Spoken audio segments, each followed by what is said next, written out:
Hey everybody, Lord Tremendous here. Got another battle report here for you. 2,500 point battle report number 219.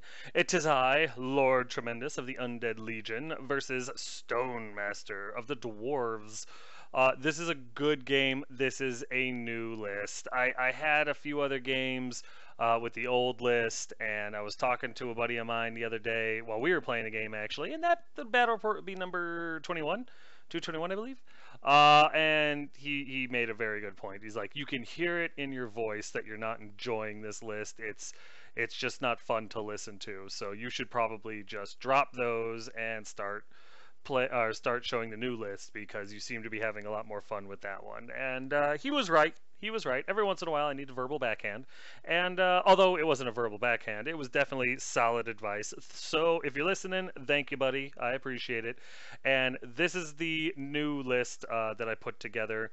And it's actually a very, very good game. So sit back, relax, and get ready to see how this one goes. Assemble the army! Here's my list, and it's not the same. Lots of changes, lots of what the hell were you thinking, Tremendous? So yeah, get that comment section blazing. I still have a Vampire Lord, Lord Tremendous. He's a level 3 wizard. He's got heavy armor, shield. He is on a Coven throne. Why, oh why did I do that? Number one, I like having the biggest, baddest model on the table. I don't always, but I just like it. The Coven Throne looks really cool. I wanted to buy it. I needed a reason. And I like the Battle of Wills. I'm well aware that it's not going to come into play very often, but when it does, it'll be very cool. I think it'll be neat just to have the Battle of Wills dice off, you know, because when it does come into play, it's going to be friggin' amazing. Plus, it comes with a 4-up ward. It's a chariot. The handmaidens have always strikes first at strength 5. There's 2 of them. 2d6 strength 3 attacks from this the spirit hosts that are pulling it. And it moves like it's a Black Knight, and the Skeletal Steeds. It moves ethereal, and I really, really like all of that. It's a chariot that I can run through the forest and not have to worry about dangerous terrain. It's beautiful. So it's really expensive. It makes my general worth over 800 points if killed, or just about 800 points when killed. He's like 694 plus 100 for killing general. It's like 794 if my general dies, but it's just too cool. And so I'm taking it. I'm trying it out. I'm very pleased, and well, you'll get to see how it goes. But yes, he has the Sword of Might, Dragon Helm, Talisman of Preservation, other Trickster Shard, because honestly, I like the kit. Sword of Might makes him strength 6. I thought about the Sword of Anti-Heroes, but with such a short, I don't want anything in my flank or rear, especially not a character. So I figured a Sword of Might makes him strength 6. I thought about a great weapon, but I don't like wasting his initiative. And to be honest with you, I mean, you know how I like to roll 4 aboard. So I'd like to kill you before you kill me. So Sword of Might really handles everything I needed to handle. Dragon Helm for the flaming cannonballs, because God knows they're out there. Talisman of Preservation, because duh. And other Trickster Shard, because when I wound you, I want it to stick. I gave him the Aura of Dark Majesty just to help the Battle of Wills along in close combat, or if you're shooting at me within 6 inches, whatever. And Red Fury, because duh. I did lose Always Strikes First. I can get it with, well, I can reroll hits anyway, with the Coven Throne's little Bound Power Level 3 spell, or with Invocation in the Heck, because, or I'm sorry, not Invocation, but Dance Macabre, because I have level 4, which I'll get to in a minute. But it's a gamble, and God knows I like to gamble, even though it usually ends up biting me in the ass. So that's why I dropped Quick Blood for Aura of Dark Majesty. I wanted him to have the that negative to the leadership to my opponents. I also give him the Lora's Shadow, because, well, I'll explain that a little bit later, but I like Enfeeble Foe, and I like the Withering, simply because they're rips. And what I've learned from Curse of Years is that if you get that off, your opponent's going to have to dispel it, going to desire anyway, to dispel it during his magic phase, which means he's not throwing dice at my stuff. He's not throwing dice at buffing his stuff. Not as many anyway. And that's nice because it allows me to control both magic phases, both my own and my opponent's, if I can get my rips off. So if, best case scenario, I have all 3 rips and I get all 3 rips off, there's a potential that my opponent won't even cast anything. He'll just be throwing all of his dice at dispelling my remains and plays. So plus being able to lower somebody's strength and or toughness by D3 is amazing. So I really like the idea of Lower Shadows, and that's why my Vampire Lord has it. Next up, I have a Master Necromancer, Queen Elizabeth. She's a level 4 wizard with a scroll and the lore of vampires. Her job is simple. She sits in the archers or in the back, throws out whatever spell she can. She brings up my core units, and her job is to just raise things and occasionally get off a buff spell. That's her entire purpose. And of course, dispelling. You need that level 4 to answer your opponent's level 4s. But yeah, I like having 2 lords. I like having a level 4 because, my general's going to die. He's on a Coven throne. He's a huge target, and I know he's going to die. You know he's going to die. I know he's going to die. Everybody knows he's going to die. But when he dies, I still have a level 4 dishing out some pain. Gaze in the Gash, especially the upgraded version for level 4, is candy, and I really like candy. So it's just one of those things where I like having the backup level 4 caster, and Lore of Vampires is a damn strong lore. So I'm pleased with that. Next up are my heroes. I have a Tomb Prince, Dark Vincent. He has a great weapon, armor silvered steel, and the luck stone. And that's right. If I have a Tomb Prince, that means I brought back my Horde brick of Skeleton Warriors. You're absolutely right. I did. So the Tomb Prince is in there to give them weapon skill 5, and he's also there with a great weapon to give that unit just some much needed punch. And my last character is a White King on foot, Sinister Jeffrey. He has the Sword of Anti-Heroes, the Charm Shield, the Seed of Rebirth, and the Iron Curse icon. And I was torn between the White King or the Herald. The Herald because it would be nice to be able to give my prince basically +1 wound in any case, so that maybe my unit sticks around or has weapon skill 5 just a little bit longer. But I decided the White King with 3 wounds and toughness 5 is the better choice, even though he's more expensive. I brought him out there because of the Sword of Anti-Heroes. He's in the unit of Skeleton Warriors, having multiple high strength attacks with the White King with Killing Blow, even though the Herald would get the same amount and everything. I just wanted to try it. I like toughness 5. I like the idea that he has 3 wounds, and on paper it looks good, so I'm going to try it in practice. Next up, I have my core choices. I have 5 Direwolves. I threw those guys in there because I know people have said it in the past, and you were right, and I'm just now getting around to it. I need more chaff. I need more redirectors in his army, so I have 5 Direwolves. I have a 40-point throwaway unit. I have my 5 Skeleton Horse Archers with a banner because I love those guys. I have 24 zombies, the Scorned with Banner Musician, and I'm not 100% with the zombies. It's a backup bunker unit in case my Skeleton Warriors look like they're going to fold, or my Archers. They can fall back into the zombies and maybe survive another turn or so until the end of the game. Maybe. Zombies are good at holding objectives. With a banner, they buy me a Fortitude. But I'm torn. I don't know if I want the zombies in this particular list or if I want to drop them for another unit of scouts. So I'm trying out the zombies because I really do like the idea of the zombies. I just don't know how they're going to work in this particular list. So you may not see the zombies for very long. I also have, like I promised, 58 Skeleton Warriors, the Fateless, with full command, hand weapon, shield.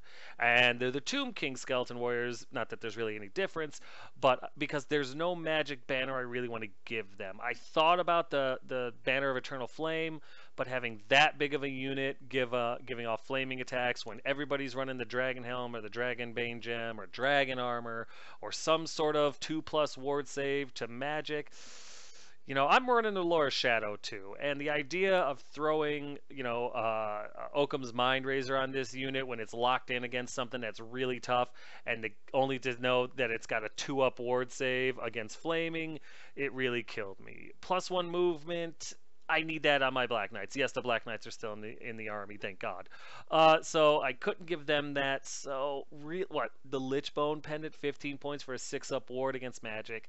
Tempting, but is it worth it? No, not in my opinion. Not when I have 58 of these skeleton warriors and a level 4 begging to use invocation. So I decided, screw it.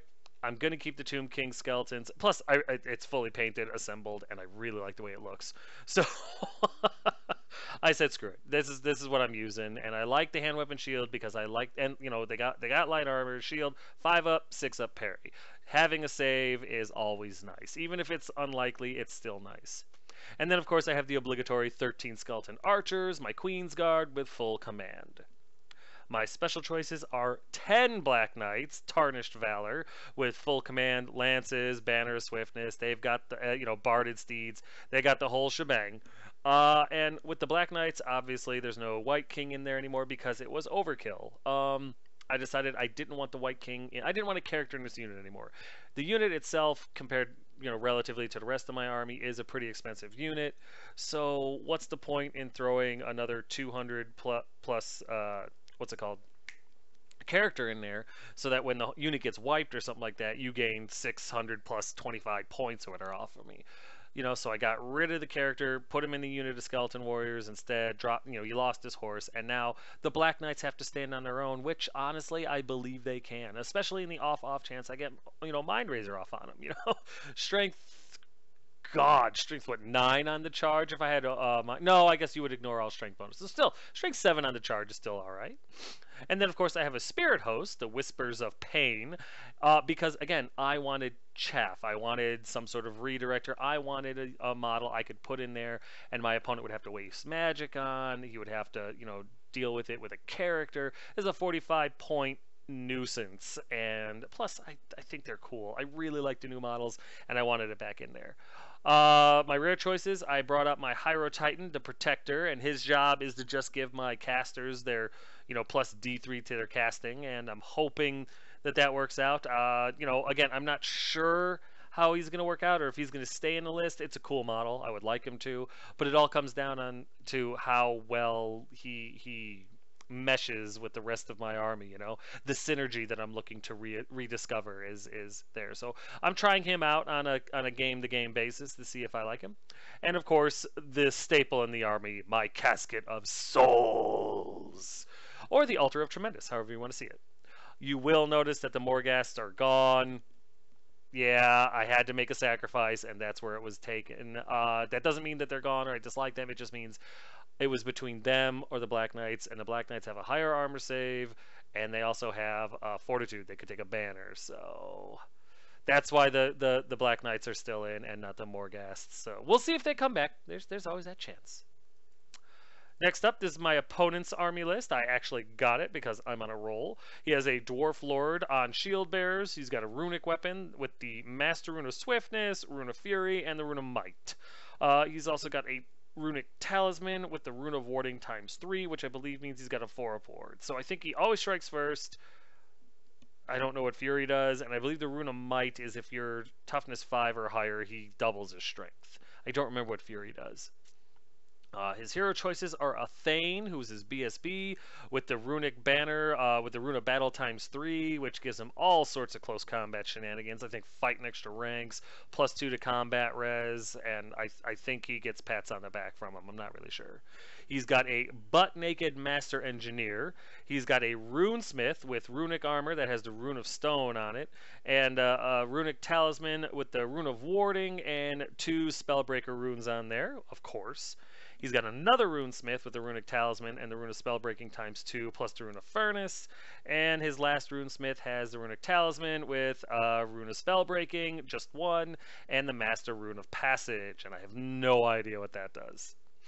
His core choices are 43 Quarrelers with full command and great weapons. That's it. His special choices are 2 cannons, 1 with the Rune of Burning, 1 with the Rune of Burning and the Rune of Forging, and an organ gun with the Rune of Accuracy and the Rune of Burning. Plus he has 29 hammers with full command and the Runic Standard Master Rune of Groth One Eye. I don't remember what that does at all. Here are my spells, which are an exceptional lot this time. And here's deployment, because dwarves don't have spells. For the most part, I put my casket down. He put his units down, and I put my casket on the right, so I could just try to harass him. They're leadership 10 with a reroll. I'm probably not gonna hurt him too much with the casket, but the fact that it's there gives him something to worry about. My Hydro Titan's kind of hiding behind there. I didn't mind if he shot at the Hydro Titan with his cannons and stuff. Better that than my Coven Throne. The zombies, the skeleton warriors, and the archers are all up front there, just simply because I'm going to push forward and try to give him something to shoot at other than my big stuff. My caster fell back out of the unit of archers and into the unit of zombies because he's got 40 plus correlers that could just pulverize that unit in one round of shooting. My spirit host and my dogs are in the middle, and their job is to get into the organ gun and the cannon on the left flank as soon as possible. My archers are going to shoot at the cannon on my right flank as soon as possible to just try to take them out. My Black Knights and my Coven Throne are way over on the side so that if he does decide to shoot at him, he's not shooting at anything else. And with my general over there by the Coven Throne, I can charge through the tower, so it's not a big deal, and so can the Black Knights. But the idea there is to make it so that all of his attention is on my left flank, and my right flank can sneak up there and try to do something maybe. My scouts, of course, are up there 12 inches away from him to shoot at the cannon because I need it off the table as soon as possible. And that's why I deployed this way. Here's my opponent's center. I've got my scouts there on the left and his cannon on the right. And here's my opponent's left flank. From right to left, there's his cannon. There's another cannon. There's his unit of Quarrelers with BSB Rune Priest, I think. And I think he's got 2 of his Rune Priests in there. The organ gun's right next to them, and then there's his unit of hammers with his Dwarf Lord and the other Rune Priest in there. Rune Smith, Rune Master, whatever the hell they're called. The guys that are going to eat my spells. Here's my right flank, which consists of my casket, my Hydro Titan, my zombies with level 4 installed, and my archers in front of them. And here's my center. From right to left, there's my Skeleton Warriors with White King and Tomb Prince installed. There's my Spirit Host, and there's my dogs. And my left flank, which consists of my general on his Coven Throne, and it's a cool model. It's a very cool model. And my Black Knights, which consist of just Black Knights. Here's top of 1 after movement, and I didn't get to go first. So it was a really quick movement phase. As you can see, he's already measuring for shooting. Because, dwarves don't really need to move, and they don't have magic. During the shooting phase, he shoots, I think, his organ gun at my archers. Organ gun or his cannon, one of the two. And he gets 2 of my skeleton archers, which is no big loss. And then I believe it's the organ gun fires at my skeleton warriors and kills 6 of them, which kind of sucks, but there's still plenty more to go. Then over here, one of his cannons shoot at my Black Knights and kills 2 of them. So it was a hell of a shot. With nothing else going on, we go over here to bottom of 1 after movement, and I move willy-nilly forward, with the exception of my general, because I remembered that chariots can't friggin' march. So, stupid on my part, I'll grant you, but, he moved up his 8 inches, so he is trying.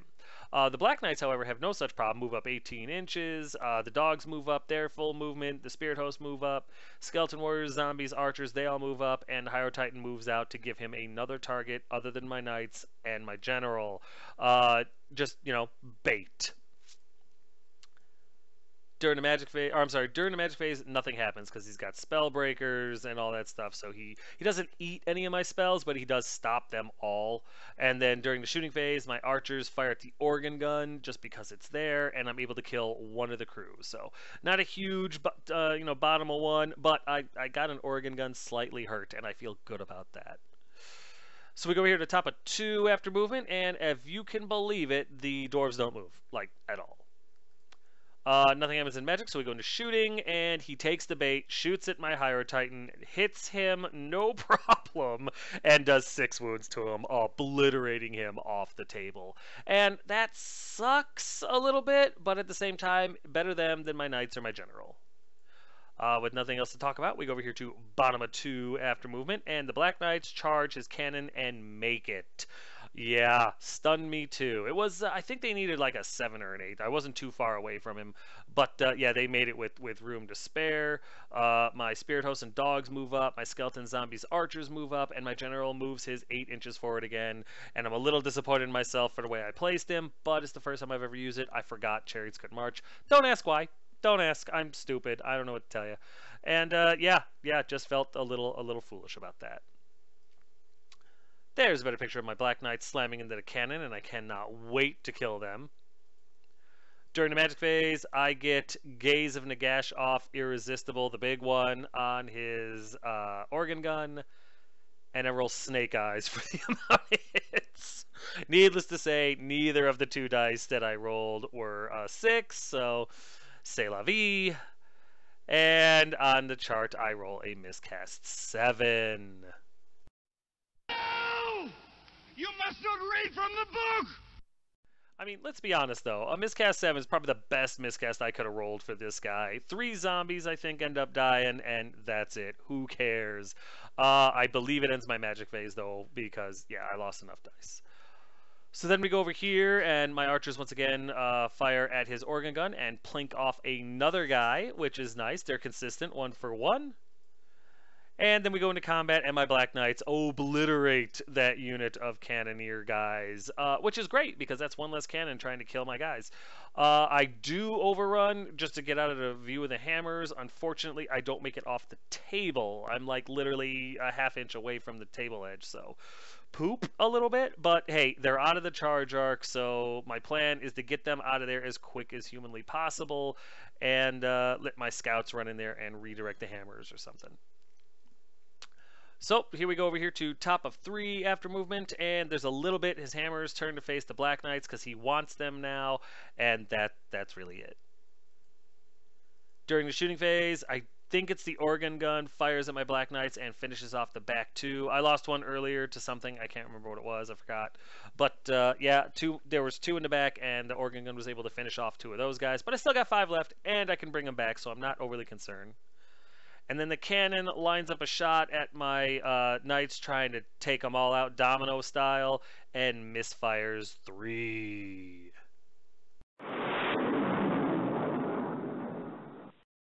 Which I will happily take. It's as good as dead for this turn and next. It can't shoot this turn or next, which is out flippin' standing. I was very pleased to see that. So 1 less thing to worry about. With nothing going on, we go over here to bottom of 3 after movement, and my spirit host charged the organ gun and make it, which was awesome. My scouts were not within 12 inches of my general, which was a shame. So they moved up their 8 inches the best they could, and then my Black Knights attempted a swift reform and failed. They were 19 inches away from my general. If I was 1 inch closer, they would have made it, but they failed, and so they stood right there, well within charge range of the hammers. So sad, but what can you do? It is what it is. My wolves kind of stay back to see where they're best needed after the spirit host thing. I'm wondering how he's gonna do. The skeleton warriors, zombies, and archers kind of stall where they are because I don't really want them into the correlers, but at the same time I'm trying to decide what I want to do because I need points. I know I'm faltering right now, so I'm still trying to figure that out. But and my general moves up as far as he can, which unfortunately just wasn't enough.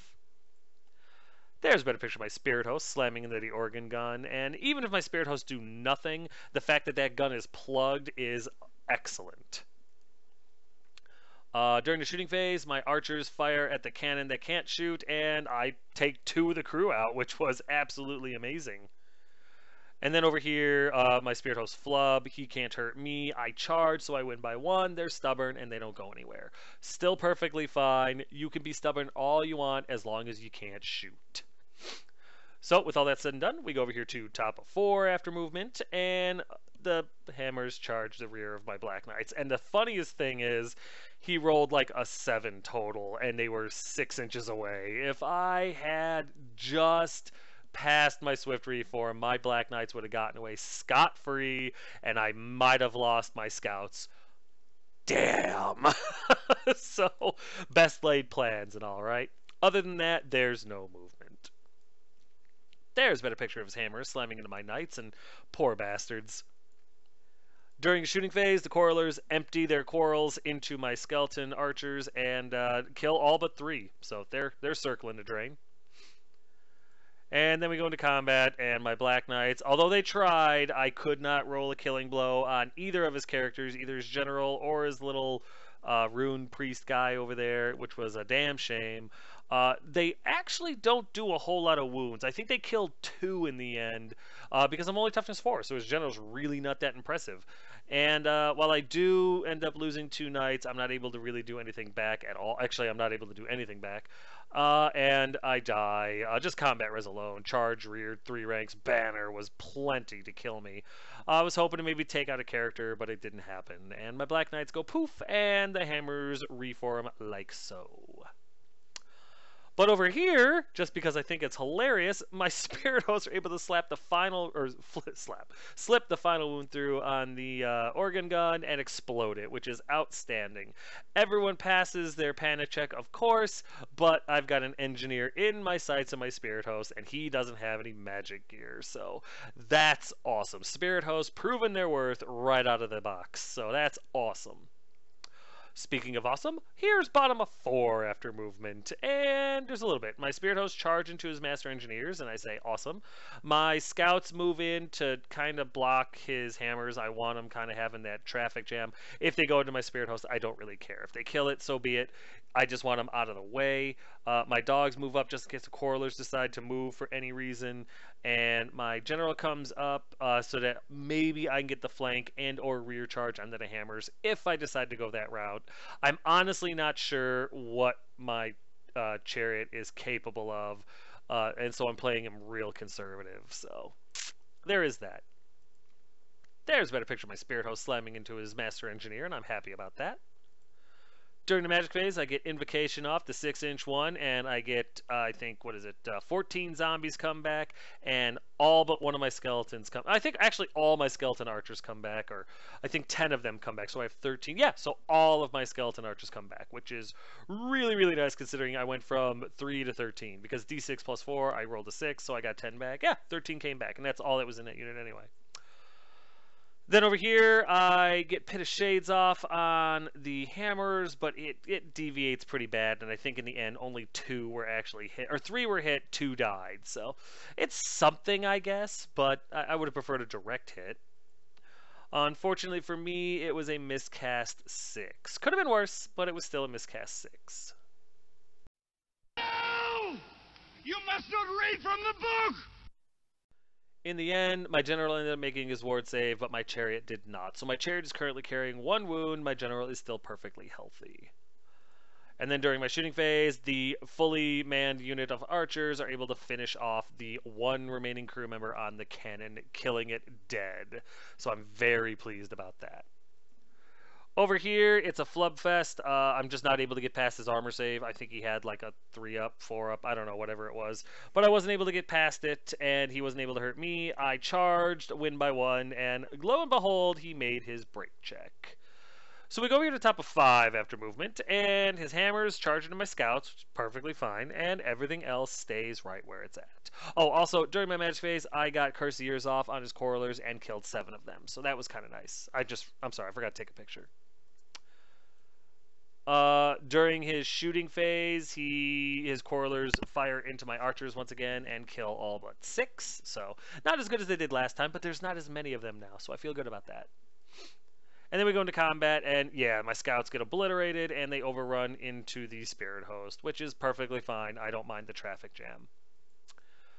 We go into combat over here, and his general, who does have a runic weapon, is able to kill my spirit host before they can do anything, and that's perfectly fine too.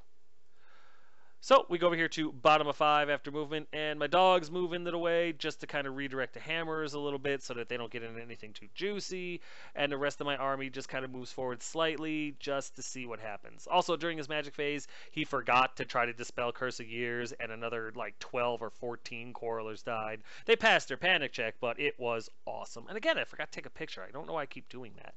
Other than that, though, you know, I don't really move that much. I'm a little embarrassed to say it, but I didn't know what to do. I was afraid to charge I wanted one more turn of magic at him. I didn't want to. I just didn't want to go in and get obliterated when the game was so close like that. I know I'm flagging with points because I lost my Black Knights, and that was just unfortunate. But I don't know if my general can handle the hammers. He didn't really have any backup. I wasn't sure what to do, so I hesitated. And that's why I kind of falter here in the bottom of 5. During the magic phase, Pit of Shades, I get it off again. I try to hit the Coralers, but as you can see, it deviated really, really far off course and doesn't hit anything.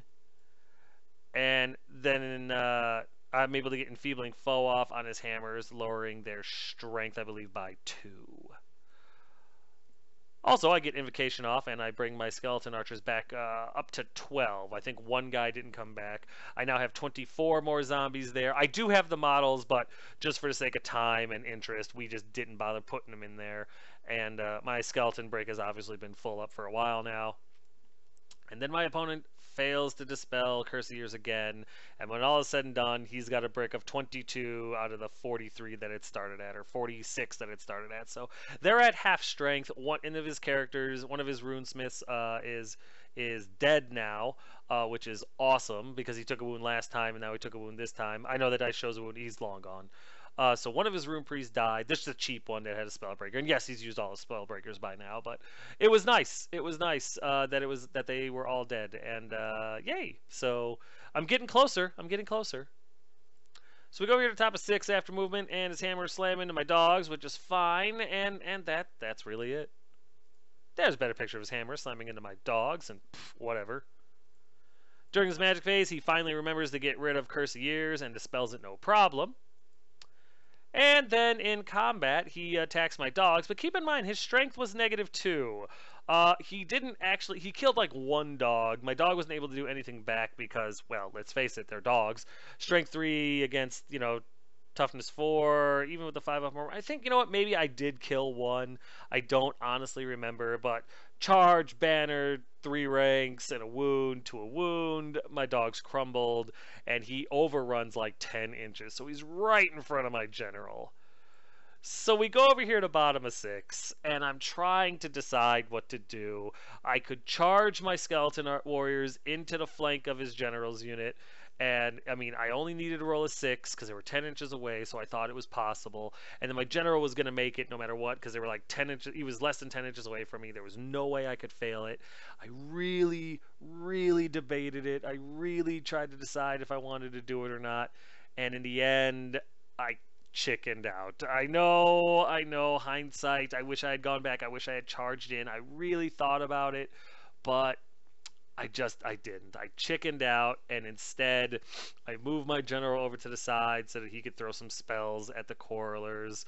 I brought my archers up and my mage up so I could fire off at the Coralers, and it was stupid. I should have went in, but I didn't, and that's why I chickened out, because I didn't want to get my face kicked in by a Dwarven Lord. I'm not proud of it, but when I thought about it afterwards, it was like my magic phase, and I was like, damn it, I should have charged. But I didn't. Can't go back in time and change anything. I'm reporting what happened. I made a mistake. During the magic phase, I did get Curse of Years off on his Coralers again, and I killed like 3. It wasn't really that impressive. And then during the shooting phase, I fired his Master Engineer, and I get 1 wound through. It wasn't enough to kill him. And with no combat, we go over here, and there it is, guys. There's the end of the game. And it was a good one, though. It was good. This was much better than what my army usually does. I'm really used to being tabled at this point. So the fact that my army was up here, and the only real unit of substance that I lost was my Black Knights, and that was because of a failed Swift Reform. And you know what? That could have happened anytime, so I'm really not upset about that. The Coven Throne was interesting. It was good to remember that they couldn't friggin' march. I felt so stupid for that. It's not like I've never used chariots before, but yeah, for some reason in my mind, it was a monster.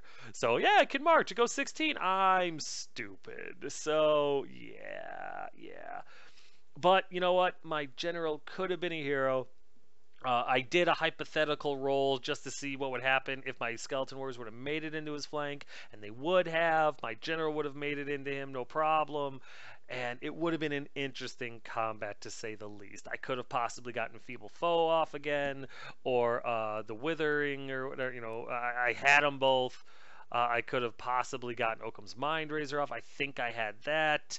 It was just, it was a lot of things I could have done smarter, and I blame inexperience. I didn't have Occam's Mind Razor. I had Enfeeble Foe, the Withering, and Pit of Shades, but you know my point.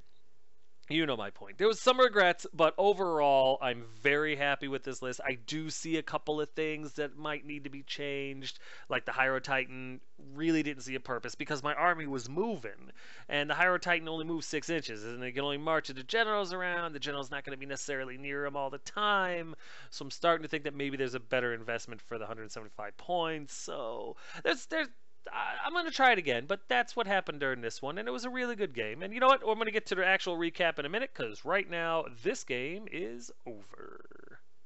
That's it, man. Game over, man. It's game over.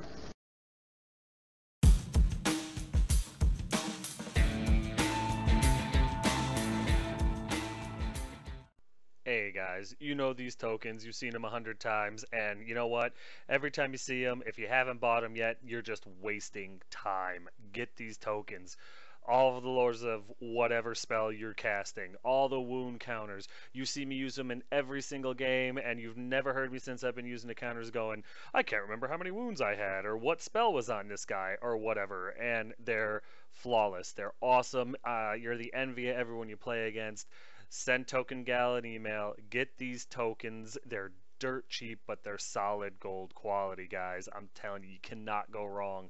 A lot of people have already ordered them, and nobody's returned any. Nobody's even asked to return any. All they do is they order more.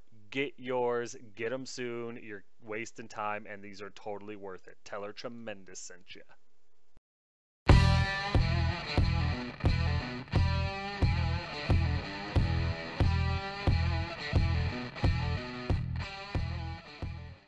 Hey guys, I got another great deal for you.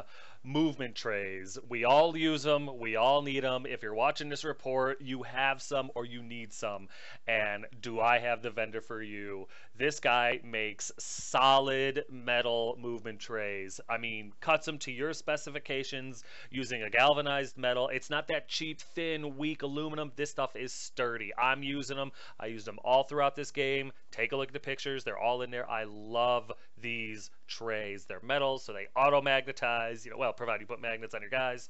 And he does them dirt cheap, guys. I'm telling you. He's got an eBay page. There's an email on here. Get a hold of this guy. Get yourself some movement trays and get yourself organized. You're going to be thrilled. You can paint them. You can do everything. These things are awesome. My local game store guy is literally in contact with this guy so that he can become a vendor. That's how high quality these things are. So I'm telling you guys, give this guy an email. Check out his eBay page. Get yourself some movement trays and stop playing like a Neanderthal. Tell him Tremendous sent you. You won't regret it.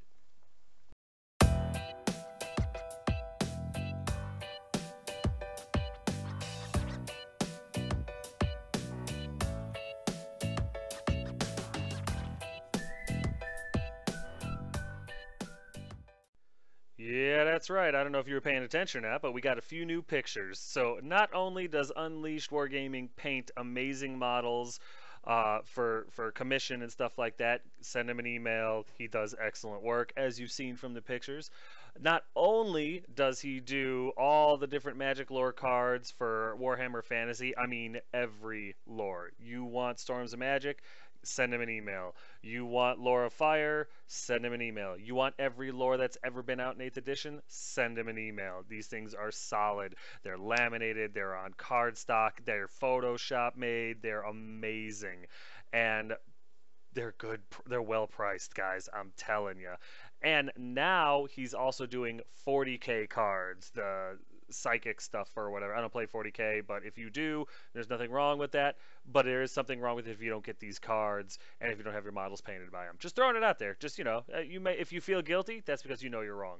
but send this guy an email, get your models looking good, get the cards that you need, get your real game going, and tell him Tremendous sent you. You're not going to regret it.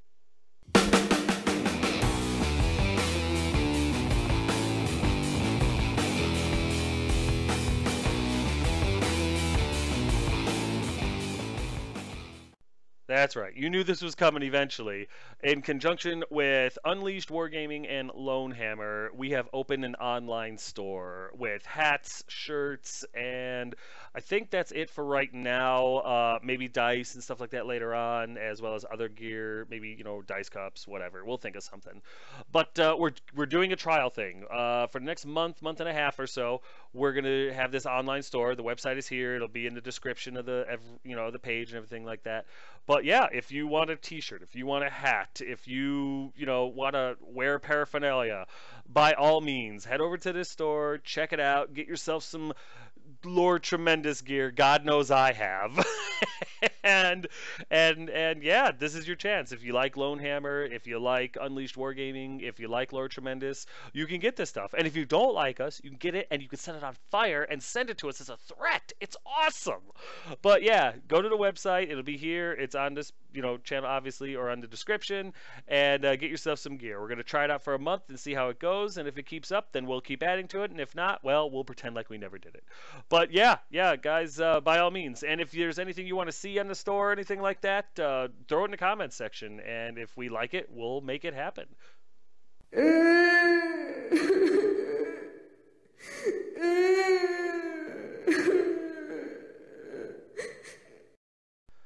So yeah, boys and girls, this was a very close game. It was a loss for Lord Tremendous. I did lose, but not by much. I got 523 points out of him. He got 695 out of me for a difference of 172 points. And I got to be perfectly honest with you, with the way I've been playing lately and the way the games have been going lately, as far as I'm concerned, this is a victory. I mean, to go from being tabled left and right to only lose by 172 to Dwarves with a horde brick of quarrelers, 2 cannons, and an organ gun. I mean, let's face it, my old list playing this exact same list got damn near tabled, and so I'm not feeling too bad about this. So in the end, I ended up losing my Hydro Titan, my scouts, my dogs, my spirit hosts, and my Black Knights. So I lost my chaff, a Hydro Titan, and my Black Knights. So the Black Knights, I really wish I hadn't lost. That was just an unfortunate failed leadership for Swift Reform. But what can you do?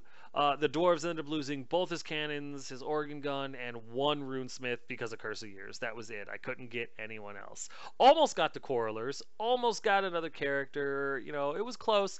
And yeah, I possibly could have gotten his hammers.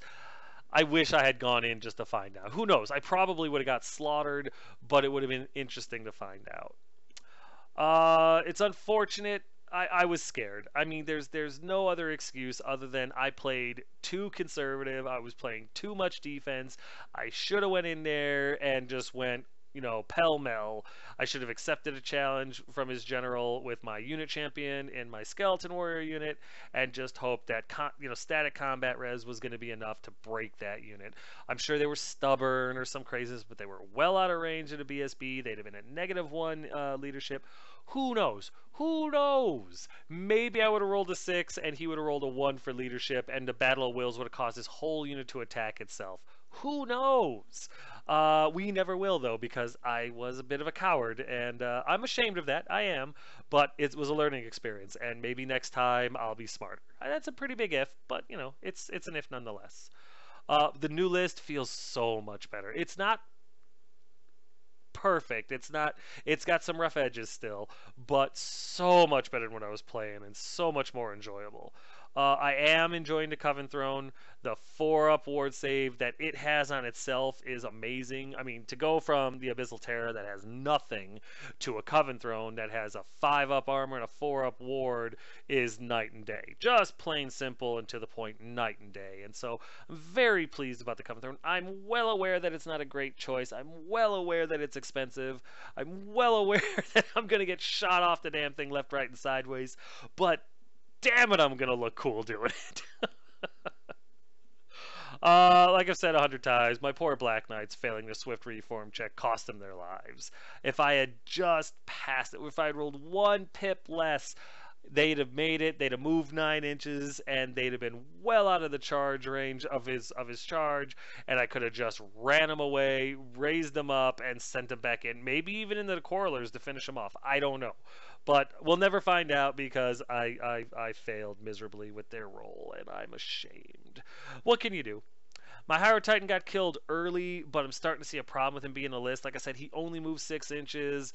I don't stand still with this army like I thought I was going to, and so maybe the Hydro Titan's not the best fit.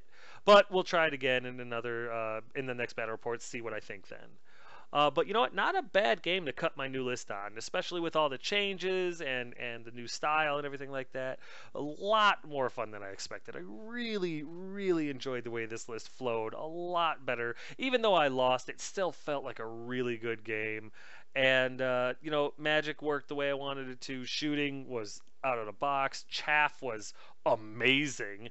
And really the only fault to the army was my mistakes or my shortcomings, which, you know, like the Swift Reform, not charging with my General and Skeleton Warriors, things like that. And, you know, I can't swap myself out because pretty sure murder is still illegal, or suicide, or whatever it would be considered.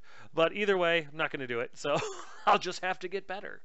But excellent step in the right direction, and I really did enjoy this. And I'm excited for the Coven Throne. I'm excited about the list. But yeah, outstanding game, great dwarf opponent, and I'm really looking forward to the rematch.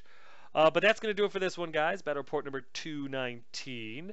I hope you guys enjoyed this one more than my last handful. Even though I did still lose, it was still a really good game, and it was a really it was liberating, you know. It's like, oh, finally, I don't have a bunch of stuff in my army I'm ready to burn.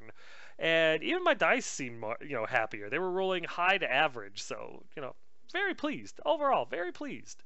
As always, though, if you guys have any questions, comments, concerns, or complaints, feel free to put them in the comment section below, and I will get back to you as quick as I can. But, yeah, guys, thanks.